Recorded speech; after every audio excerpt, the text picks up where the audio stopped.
So ayun guys, no, welcome back sa aking channel. So ngayong araw na to ay magpapalit tayo ng ano guys, papalit tayo ng shock dito sa likod. Ito, papalitan natin ng race power, yung 305mm. So inaantay ko pa dumating yung order ko eh. So malapit na daw siya, no, on the way na siya. So magdi-DIY tayo. Ang problema kasi nito mga idol, ay sumasagad yung ano, yung shock. Kaya lalo pag naluba kami ni Mrs., ayun, masakit sa likod. Kasi wala siyang ano eh, adjustable dito eh. So hindi siya fully adjusted. So dito lang sa spring yung pinaka-adjustan niya. So yun, kapag nalubak talaga, sumasagad tong tubo. Umabot siya ng ganun. So kailangan natin magpalit ng shock para hindi na magreklamo si Mrs. So yun, antayin ko lang yung order ko, no, race power 305mm. So fully adjusted siya. So yun.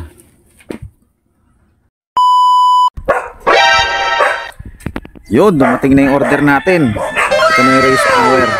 Ilang mm to? 305 boss. 305mm. Pang NMAX tsaka pang Aerox. Same lang yan. Pares lang yan sa NMAX tsaka sa Aerox. Buksan mo. Yung order natin, no. Yun, no. Ano to? Warranty card. Ilang ano to? Dito lang natanong. Hindi mo natanong. So yun, ito na yung order natin. May kasama siyang spring. Medyo matigas. Ito yung medyo matigas. Ito yung pinapalit pagka may angkas ka lagi. Subukan mo natin itong malambot. So yan. Okay. So ito na guys. Dumating na yung order natin na race power na shock 305mm. Dala ni Geno Boy. Galing pang Cavite. Sunrise James Moto Parts. Saan galing ano? Saan galing shop to? Sunrise James Moto Parts. Sunrise James Moto Parts. Ayun.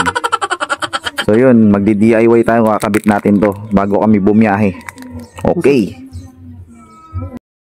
So ayan mga lods, dumating na yung order natin na race power. So ito ano, 305mm siya. So ito may warranty siya. Warranty card. Yan. Tapos ito may kasama siyang extra spring. Ito yung ginagamit pagka may angkas ka, mabigat. Saka ito, ayan. So ito yung ipapalit natin dito sa shock natin na Mukoto, no. So yan, magdi-DIY tayo para ikabit natin to. Yan, no, ganda mga idol. Legit na legit race power 305mm. So tara, kabit na natin.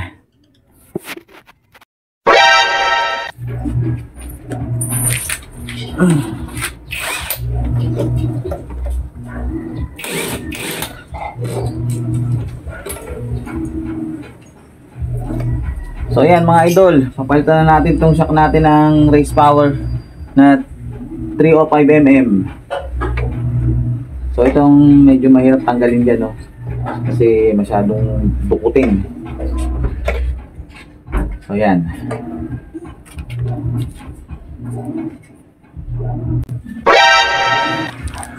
Kumakit ka. So ito na yung ipapalit natin mga idol. Race power 305mm. Pang Aerox tsaka NMAX. So ito yung dati natin, no, Mukoto. So ano, same lang naman sila ng height. 305mm dito. So dito, ito may kasama siyang bushing. Tsaka yung pang adjust dito sa spring. So lagay natin yung bushing.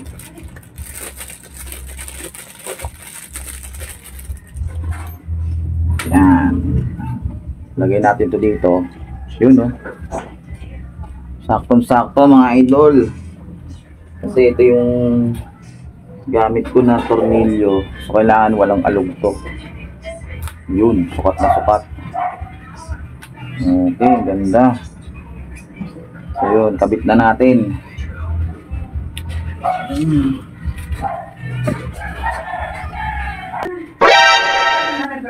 Nakakaano nga din to, no? Tumbok na So, yan, nakakabit na natin, no? Ano?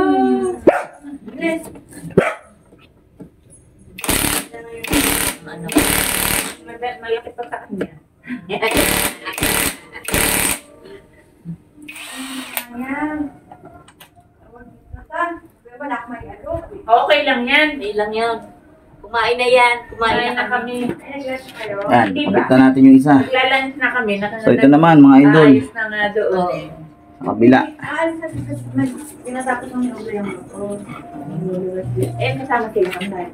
Hindi, dito lang yan sila. Tapos uwi kayo. Ginagawa lang nito. So, yan, mga idol. Nakabit na natin yung ating shock na race power 305mm. So, yan, ito yung sa kabila.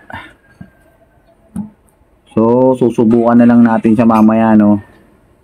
So, kailangan pa kasi daw i-adjust to. So, mas maganda to pagka merong angkas, saka mo siya i-adjust. So, yan. So, maraming salamat nga pala sa nag-deliver nito. Si Genoboy Batino, galing pang Cavite. Shout out sa'yo. So, yan, kakabit na muna natin yung tambucho. Alright. So, ayan mga idol, nakabit na natin sa wakas yung ating race power 305mm. So mamaya titimplay na lang natin, no, pagka bumiyahe tayo. So ito yung adjustan nyo sa compression. Tapos ito naman yung sa ano, rebound. Yan. Yan, so titimplayin pa natin yan mamaya mga idol. So tama-tama babiyahe kami ni Mrs. ngayon. Yan. So yan, DIY lang, oh. Sakto lang yung 305mm. So sukat na sukat talaga siya. So yan, yun lang mga idol. So mamaya susubukan namin ito sa biyahe. So yun lang. Maraming salamat.